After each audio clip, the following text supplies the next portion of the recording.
नमस्कार, मी चेतन गजबे only current affairs या आपल्या यूट्यूब चॅनलवरती तुमचं सहर्ष स्वागत करतो. आज 19 आणि 20 तारखेचं करंट अफेअर्स आपल्याला बघायचं आहे, यावर चर्चा करायची आहे. चर्चा करण्याच्या आधी जो पहिला कंटेंट आहे त्याबद्दल थोडंसं बोलूया की आंध्र प्रदेशचा जो हायकोर्ट आहे, आंध्र प्रदेशच्या हायकोर्टनी एक कमेंट केलेली आहे की राज्यामध्ये जे काही त्यांच्यामध्ये पिटिशन जाहीर करण्यात आले होते, म्हणजे हायकोर्टामध्ये काही लोकांनी पिटिशन टाकलेले आहेत की राज्याची जी राज्य व्यवस्था आहे आणि काही असे कृत्य तिथे होत आहेत की आंध्र प्रदेशमध्ये इमर्जन्सी लावणं ही काळाची गरज आहे.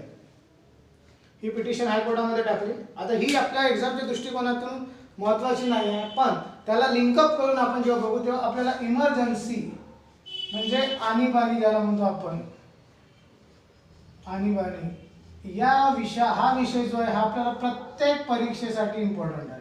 भारतीय संविधानाच्या भाग 18 मध्ये 352 आर्टिकल 352 ते 360 मध्ये याबद्दल विस्तृत माहिती दिलेली आहे. ती आपण ही करंट अफेअर डिस्कस झाल्यानंतर इमर्जन्सी या टॉपिकवर डिटेलमध्ये डिस्कस करणार आहोत. ओके, देन दुसरी न्यूज आहे आपली डीआरडीओ. डीआरडीओ काय आहे आणि त्याचं कंटेंट काय आहे, का बरं आता न्यूजमध्ये आलेलं आहे आणि त्याचा आपल्याला डिटेल्स बघायचं आहे. So DRDO defence research development organisation हे डिफेन्स जे आहे आपलं, म्हणजे आपलं जे संरक्षण मंत्रालय आहे, संरक्षण आपलं जे खातं आहे, जी संरक्षणाचा जो भाग आहे त्यामध्ये रिसर्च करणे आणि त्याच्यावर डेव्हलपमेंट करणे हा उद्देश आहे डीआरडीओचा. डीआरडीओ संस्था आहे गव्हर्नमेंट ऑफ इंडियाच्या डिफेन्स मिनिस्टरच्या खाली अंडरमध्ये ती वर्क करत असते. कंटेंट काय आहे की 3 नवीन सिस्टम्स हे हँडओव्हर केलेले आहे भारताच्या आर्म फोर्सेसला 3 नवीन सिस्टम्स डीआरडीओनी हँडओव्हर केलेले आहेत. आता ते 3 नवीन सिस्टम कोणत्या आहेत आणि ते कोणाला हँडओव्हर केलेले आहेत, तर बघा, पहिला आहे BOSS बॉर्डर सर्व्हिलन्स सिस्टम. हा एक सिस्टम आहे त्यांचा, त्यांनी हा आर्मीला हँडओव्हर केलेला आहे. ओके. सेकंड आहे IMSS Indian maritime situational awareness system, हा नेव्हीला केलेला आहे. त्याच्यानंतर तिसरा आहे अस्त्रा MK1, म्हणजे नाव त्याचं आहे अस्त्रा MK1. ही एक मिसाईल आहे, ही एअरफोर्सला त्यांनी डेडिकेट केलेली आहे, त्यांच्या हँडओव्हर केलेलं आहे. ठीक आहे. डीआरडीओ बद्दल बोलायचं झालं तर 1958 मध्ये त्याची स्थापना झालेली होती. दिल्लीला हेडक्वार्टर आहे आणि जी सतीश रेड्डी हे त्याचे चेअरमॅन आहेत. त्या दिवशी आपण इस्रो बद्दल बोललो. आज इस्रोची एक थोडीशी न्यूज आहे. इस्रो, डीआरडीओ, त्यानंतर जे आणखी काही संस्था आहेत दुसऱ्या फील्डमधले, त्यांची स्थापना आणि हेडक्वार्टर हे आपल्याला माहिती ठेवणं खूप आवश्यक आहे. कोणत्याही परीक्षेत, इव्हन जो वायझॅक स्टील प्लांटची जी एक्झाम झालेली होती तिथे तर सरळ डीआरडीओचा फुल फॉर्म विचारण्यात आलेला होता की डीआरडीओचा फुल फॉर्म काय आहे. सो प्रश्न काही येऊ शकतो. रेल्वेच्या एनटीपीसी ग्रुप डी मध्ये तुम्हाला हे फुल फॉर्म, त्यानंतर त्याचं स्थापना वर्ष, हेडक्वार्टर आणि करंटमध्ये जे त्यांचे चेअरमॅन आहेत ते, त्यानंतर हे संरक्षण मंत्रालयाच्या अधिपत्याखाली काम करत असते. सो संरक्षण मंत्री भारताचे केंद्रीय संरक्षण मंत्री आहेत राजनाथ सिंग. ठीक आहे. दुसरी न्यूज, त्याच्यानंतर नेक्स्ट न्यूज आहे आपली रेल्वेच्या संदर्भातली. ही इम्पॉर्टंट न्यूज आहे कारण जगातला सगळ्यात उंच रेल्वे ब्रिज हा जम्मू काश्मीरमध्ये चिनाब नदीवर तयार करण्यात आलेला आहे. चिनाब नदी, जम्मू काश्मीर, जगातला सगळ्यात उंच रेल्वे ब्रिज. ठीक आहे. रेल्वे मिनिस्टर पियुष गोयल आहेत. कारण की मागच्या वेळी जी ग्रुप डी ची एक्झाम झालेली होती त्यामध्ये खूपसे मंत्री विचारणे आले होते की भारताच्या या खात्याचा मंत्री कोण आहे, त्या खात्याचा मंत्री कोण आहे. सामाजिक न्याय कल्याण विकास मंत्री जो आहे HRD मिनिस्टर आहे, त्याच्यानंतर याबद्दल विचारण्यात आलेला होता. सो हे माहिती ठेवणं आवश्यक आहे आणि ही न्यूज पण थोडी इम्पॉर्टंट आहे. त्यानंतर इस्रोच्या संदर्भातली न्यूज आहे. इस्रोच्या संदर्भातली न्यूज अशी आहे, त्यांनी एक नेत्रा म्हणून एक स्पेस सेंटर त्यांनी चालू केलेलं आहे त्यांच्या बेंगलोर, म्हणजे इस्रोचे हेडक्वार्टर बेंगलोरला आहे. सो त्यांच्या बेंगलोर या हेडक्वार्टरमध्ये त्यांचा इन्सॅक्ट कॅम्पस आहे. एक कॅम्पस आहे खूप, म्हणजे बँगलोरला त्यांचे 3-4 कॅम्पस आहेत, त्यामधला एक कॅम्पस आहे इस्ट्रॅक कॅम्पस म्हणून. तिथे त्यांनी स्पेस सिच्युएशनल अवेअरनेस सेंटर हा एक नेत्रा नावाचा स्पेस सिच्युएशनल अवेअरनेस सेंटर हे स्थापित केलेलं आहे बँगलोरला. त्याचं महत्त्व हे आहे की स्पेसमध्ये ज्या काही घडामोडी घडतात त्याच्याबद्दल लोकांना जागरूक करणे, त्याची माहिती मिळवणे, हा त्याचा मेन उद्दिष्ट आहे. सो आता बघितलं आपण DRDO, रेल्वेजच्या बद्दल, त्याच्यानंतर इस्रो बद्दल. त्यानंतर एक थोडी मोठी आणि इंटरनॅशनल न्यूज आहे आणि इम्पॉर्टंट आहे. जगातल्या देशांनी काही देशांनी म्हणून असे ग्रुप्स बनवलेले आहेत. त्या ग्रुपमधला एक इम्पॉर्टंट ग्रुप आहे G7. ओके, बघा G7चं काय होतं, 1973 मध्ये जे ऑइल क्रायसिस झालेले होते, 1970 मध्ये जे ऑइल क्रायसिस झालेले होते, त्या ऑइल क्रायसिस मधून बाहेर येण्यासाठी आपली राजनीतिक व्यवस्था आणि आपली फायनान्शियल व्यवस्था सबळ करण्यासाठी म्हणून जे जगातले 7 श्रीमंत देश आणि त्यांनी जे जगातले 7 श्रीमंत देश आणि जे मोठे देश होते त्यांनी एक ग्रुप तयार केला, त्याचं नाव होतं G7. तर कंटेंट काय आहे, सध्याचं कंटेंट काय आहे की जी 2021 ची जी समिट आहे G7 नेशन्सची, G7 नेशनची 2021 ची जी समिट आहे ती ब्रिटनला होणार आहे. ओके, आता इथे फंडा असा आहे की G7 समिट ही जेव्हा पण ज्या पण देशामध्ये होते, जे पण देश त्याला होस्ट करत असतो, तो काय करतो, G7च्या व्यतिरिक्त 3 आणखी देशांना तो इन्व्हाइट करत असतो. तर भारताच्या दृष्टिकोनातून इम्पॉर्टंट हे आहे की यावेळेसचं जे G7 समिट होणार आहे ते ब्रिटनला होणार आहे. आणि ब्रिटनला होणार आहे आणि त्यांच्या जो जॉन्सन म्हणून त्यांचे जे प्राईम मिनिस्टर आहेत त्यांनी इंडिया, ऑस्ट्रेलिया आणि साऊथ कोरिया या 3 देशाला इन्व्हाइट केलेलं आहे. ठीक आहे, आता कंटेंट बघू. 1973 च्या ऑइल क्रायसिस जे झाले होते त्यानंतर त्याची स्थापना करण्यात आली होती. यामध्ये तुमचा अमेरिका, पॉवरफुल आणि श्रीमंत देश म्हटल्यावर अमेरिका येणारच, Britain, Germany, Japan, France, Italy, America, Britain, Germany, Japan, France, Italy आणि एक देश आहे, एक मिनिट,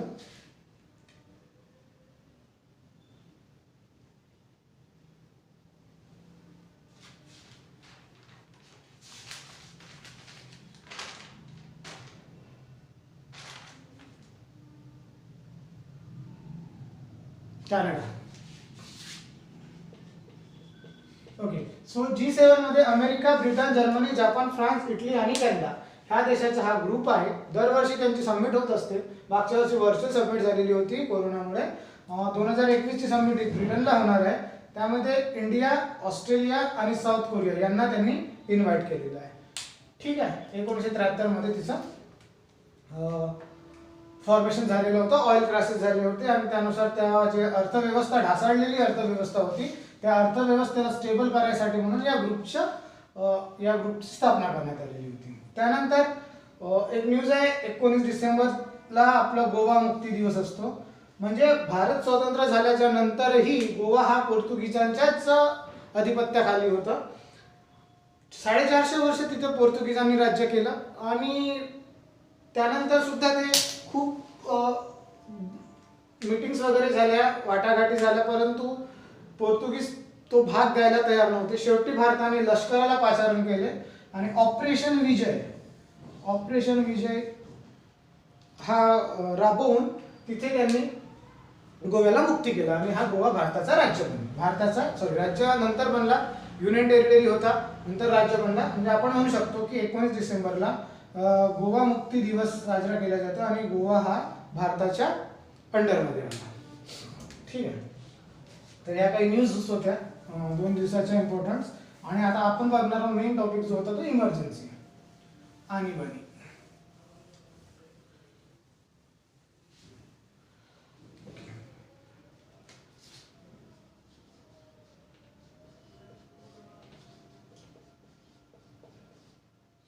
आणीबाणी काय म्हणते बघा. भारतीय राज्यघटनेच्या भाग 18 मधील आर्टिकल म्हणजे कलम 352 ते 360 मध्ये आणीबाणीबद्दल विस्तृत असं सांगितलं गेलेलं आहे. भारतीय राज्यघटनेच्या भाग 18 आर्टिकल 352 ते 360. आता आणीबाणी काय असते आणि ती का बरं लावली जाते. बघा, भारताची संप्रभुता, भारताची एकता म्हणजे युनिटी, संप्रभुता म्हणजे सॉव्हर्निटी, एकता म्हणजे युनिटी, त्यानंतर अखंडता,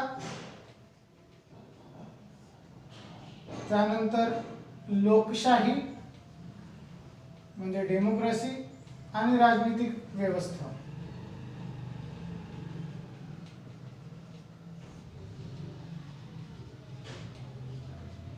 भारताची एकता, अखंडता, संप्रभुता, लोकशाही आणि राजनीतिक व्यवस्था या गोष्टीवर जेव्हा घाला घालण्यात येईल किंवा या गोष्टी जेव्हा संकटात असतील तेव्हा भारतामध्ये आणीबाणी लावल्या जाते सहसा.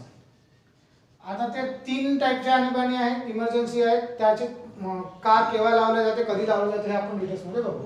तर एक मोठी म्हणून तुम्ही हे लक्षात ठेवू शकता की ज्या वेळेस या गोष्टीवर घाला घालण्यात येतो किंवा या गोष्टी जेव्हा संकटात असतात तेव्हा आणीबाणी ही लावण्यात येते. त्याच्यानंतर असं की आणीबाणी लावलं म्हणजे काय होते की आणीबाणी लावल्याच्या नंतर तुमचे जे मूलभूत अधिकार आहेत, जे आपल्याला मूलभूत अधिकार दिलेले आहेत भारतीय संविधानाने, ते तुमच्याकडून मॅक्सिमम म्हणजे त्या कंडिशन नुसार ते काढून घेत नाही ते. म्हणजे समजा 360 नुसार आर्थिक आणीबाणी लागली, जर आतापर्यंत भारतामध्ये लागलेली नाही आर्थिक आणीबाणी, देव करो कधी लागूही नको ती, तर समजा ती लावण्यात आली तर जे केंद्रीय कर्मचारी जे कर्मचारी आहेत सरकारी, त्यांच्या पेमेंटमध्ये, त्यांच्या पगारामध्ये कितीही टक्क्यांनी कपात होऊ शकते. एखाद्या मोठ्या जे इंडस्ट्रियलिस्ट आहेत त्यांची एखादी मोठी इंडस्ट्री असेल ती भारत रातोरात आपल्या नावावर करू शकते. त्यानंतर एखाद्याच्या अकाउंटमध्ये खूप पैसा आहे तर ती पैसा भारत ऑटोमॅटिक आपल्या खात्यामध्ये जमा करू शकते. तर अशा प्रकारे आणीबाणी लागणं म्हणजे काय होतं की तुमच्या कंडिशननुसार तुमच्या मूलभूत हक्क तुमच्याकडून काढून घेण्यात येतात. ते कसे काढून घेतात आणि का काढून घेण्यात येतात हे आपण बघू. आणीबाणी ही भारताच्या संविधानामध्ये 3 प्रकारे देण्यात आलेली आहे. त्यात आहे पहिली राष्ट्रीय आणीबाणी,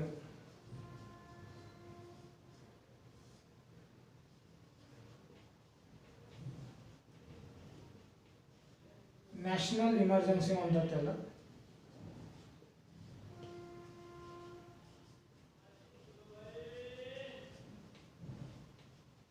त्यानंतर राष्ट्रपती राजवट,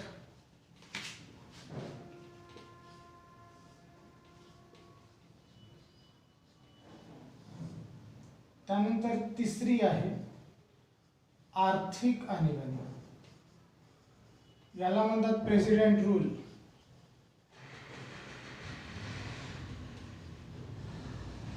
आणि हे फायनान्शियल इमर्जन्सी. राष्ट्रीय आणीबाणी ही कलम 352 नुसार लागण्यात येते. राष्ट्रीय आणीबाणी 356, 356 आणि आर्थिक आणीबाणी 360 नुसार. 4चा डिफरन्स आहे, या प्रकारे तुम्ही लक्षात ठेवू शकता त्याला. राष्ट्रीय आणीबाणी ही 3 कारणाने लावल्या जाते. एक आहे युद्ध, जर युद्ध होत असेल तर. दुसरा आहे परकीय आक्रमण.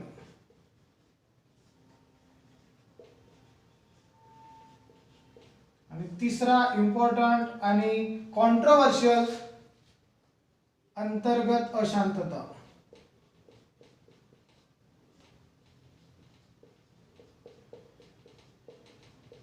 मी ते ब्रॅकेटमध्ये याला सशस्त्र बंडाळी लिहून ठेवतो आणि का लिहिलं हे आता थोड्या वेळाने सांगतो. सशस्त्र बंडाळी.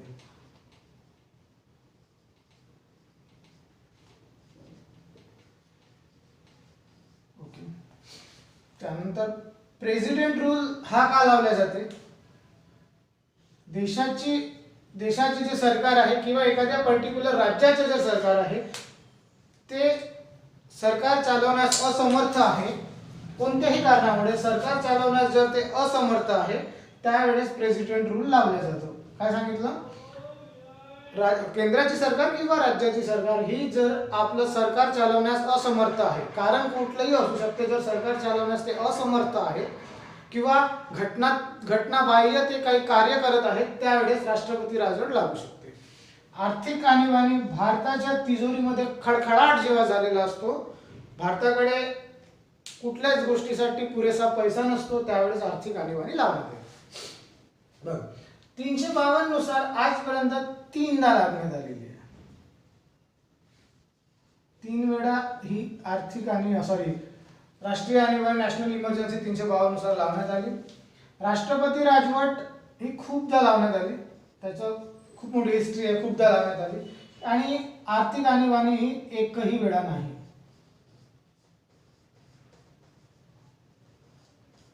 ठीक आहे, पहा, राष्ट्रीय आणीबाणी 352 नुसार 3 वेळा लावण्यात आली. राष्ट्रपती राजवट 356 नुसार खूपदा लावण्यात आली. आर्थिक आणीबाणी 360 नुसार आजपर्यंत एकदाही लावण्यात आलेली नाही. ओके, त्यानंतर 3दा लावण्यात आली. तर बघा, त्यापैकी 2 वेळा तर हे परकीय आक्रमणामुळे लावण्यात आलं. एक होतं 1962 चायना वॉर,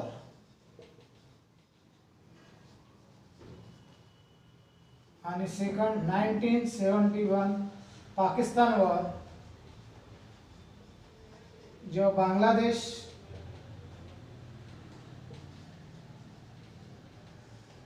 बांगलादेशाला मुक्त करण्यात आलं तेव्हा.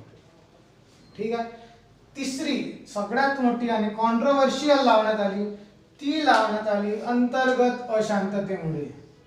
1975 1975 ची आणीबाणी जी इंदिरा गांधींनी लावली होती भारतात, असं म्हटलं जातं की ही आणीबाणी, म्हटलं जाते नाही आहेच, भारताच्या लोकशाहीवर लागलेला काळा डाग आहे. ही जी इमर्जन्सी लागली होती ना 1975 ची, ही भारताच्या लोकशाहीवर लागलेला काळा डाग आहे जो कधीही पुसला जाणार नाही. 1975 मध्ये लावली होती. यावेळेस 42वी घटना दुरुस्ती झाली भारतात. 42वी घटना दुरुस्ती करण्यात आली, ज्याला मिनी कॉन्स्टिट्यूशन, 42वी घटना दुरुस्तीला मिनी कॉन्स्टिट्यूशन म्हटले जाते. जवळजवळ 40 कलमामध्ये दुरुस्ती करण्यात आली होती. 40 कलमामध्ये जवळजवळ दुरुस्ती करण्यात आली होती. 1975 ची कॉन्ट्रोवर्शियल आहे. याला जर डिटेलमध्ये बघायला गेलं तर 1 ते 1.5 तासाचा एक लेक्चर लागतो फक्त 1975 ची इमर्जन्सी. तर त्यावेळेस असं झालं होतं की जेव्हा कॉन्स्टिट्यूशन बनवण्यात आलेलं होतं त्यावेळेस अंतर्गत अशांतता हा शब्द तिथे होता. परंतु 1975 च्या वेळेस ज्यावेळेस इंदिरा गांधींनी, भारताच्या पंतप्रधान इंदिरा गांधींनी जेव्हा इमर्जन्सी लावली त्यावेळेस कुठेतरी या शब्दाचा चुकीचा अर्थ काढून ती इमर्जन्सी लावण्यात आलेली होती, अंतर्गत अशांतता. म्हणून हा जो ड्रॉबॅक आहे, या ड्रॉबॅकला ओव्हरकम करण्यासाठी 42वी जी घटना दुरुस्ती झाली, 42व्या घटना दुरुस्तीनुसार अंतर्गत अशांतता हा शब्द काटून इथे सशस्त्र बंडाळी हा शब्द टाकण्यात आला. 42वी जी घटना दुरुस्ती झाली 1978 मध्ये, त्यावेळेस मोरारजी देसाई भारताचे पंतप्रधान होते. त्यांनी ही घटना दुरुस्ती केलेली होती त्यांच्या मंत्रिमंडळाने. 1975 मध्ये जी घटना इमर्जन्सी लागलेली होती ती अंतर्गत अशांततेमुळे. परंतु असं दर्शनात आलेलं होतं की या शब्दाचा कुठेतरी चुकीचा वापर करून ही इमर्जन्सी लावण्यात आली, त्यामुळे त्याला तो ड्रॉबॅक होता, त्याला ओव्हरकम करण्यात आला आणि त्यासाठी सशस्त्र बंडाळी म्हणजे समजा सैन्याने तुमच्या जर उठाव केला कोणता, कारण भारताचं सगळं काही सैन्याच्या हातात असतो, सगळं काही म्हणजे सुरक्षा वगैरे, जर त्यांनीच उठाव केला, त्यांनीच जर विद्रोह केला तर यानुसार इथे इमर्जन्सी लावता येते. ठीक आहे, ही फक्त एकदाच लावली होती 1975 मध्ये. त्यावेळेस वृत्तपत्रांचं जे स्वातंत्र्य होतं, जे छापण्याचं, न्यूज चॅनल्सचं, ते पूर्णपणे हिरावून घेण्यात आलेलं होतं.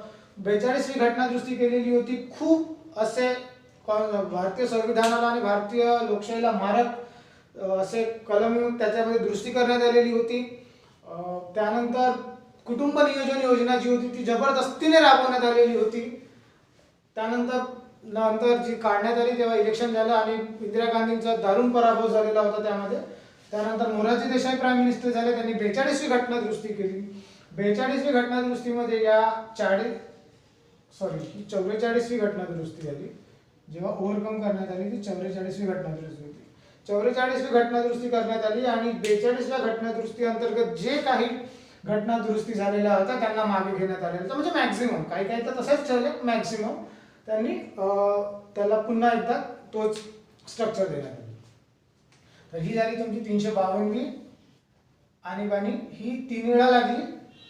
1962 चायना वॉरच्या वेळेस, 1971 पाकिस्तानच्या वेळेस जेव्हा बांगलादेश आपण फ्रीडम केला होता, बांगलादेशला फ्रीडम दिलं होतं. प्रेसिडेंटली खूपदा लागली, वेगवेगळ्या राज्यामध्ये लागली. सगळ्यात आधी 1951 मध्ये पंजाबमध्ये लागली होती सगळ्यात फर्स्ट, आणि आजपर्यंत पंजाबमध्ये सगळ्यात जास्त लागलेली आहे. त्यानंतर उत्तर प्रदेश, तामिळनाडू, महाराष्ट्राच्या वगैरे असा नंबर लागतो, एकदा बघून घ्या ती. आणि आर्थिक आणीबाण ही आजपर्यंत एकदाही लागलेली नाही. हा आहे तुमचा इमर्जन्सीचा भाग. आता इमर्जन्सीची घोषणा कोण करतो? तर इमर्जन्सीची घोषणा करण्याचा अधिकार घोषणा ही राष्ट्रपती करतो. परंतु तर पंतप्रधान आणि मंत्रिमंडळाच्या सल्ल्यानुसार राष्ट्रपती हा आणीबाणीची घोषणा करतो. हा त्याचा म्हणजे घोषणा करण्याचा तो एक अधिकार असतो राष्ट्रपतीला. राष्ट्रपती जवळ काही स्पेशल पॉवर्स असतात, त्यानुसार राष्ट्रपती हा पंतप्रधान आणि मंत्रिमंडळाच्या सल्ल्याने ती घोषणा करतो. आणि जेव्हा हा प्रेसिडेंट रूल जेव्हा लावण्यात येतो, प्रेसिडेंट रूल जर समजा एखाद्या राज्यामध्ये लावायचा असेल तर त्या राज्याच्या राज्यपालाच्या, कन्सर्न राज्याचा राज्यपाल जो कोणी असेल त्या राज्यपालाचं एक लिखित लेटर म्हणा किंवा लिखित लेटर प्लस पंतप्रधान आणि मंत्रिमंडळाच्या सल्ल्यानुसार घोषणा करण्यात येते. अशा प्रकारे हा आणीबाणीचा भाग होता. याला जर तुम्हाला आणखी डिटेल्स बघायचे असेल तर तुम्ही जी मूलभूत हक्क आहे त्या मूलभूत हक्कावर कोणत्या प्रकारे परिणाम होतो हा एक पार्ट याच्यामध्ये येतो, बट तो थोडा खूप वास्ट टॉपिक आहे. एक्झामच्या दृष्टिकोनातून इतक्या गोष्टी महत्त्वाच्या आहेत.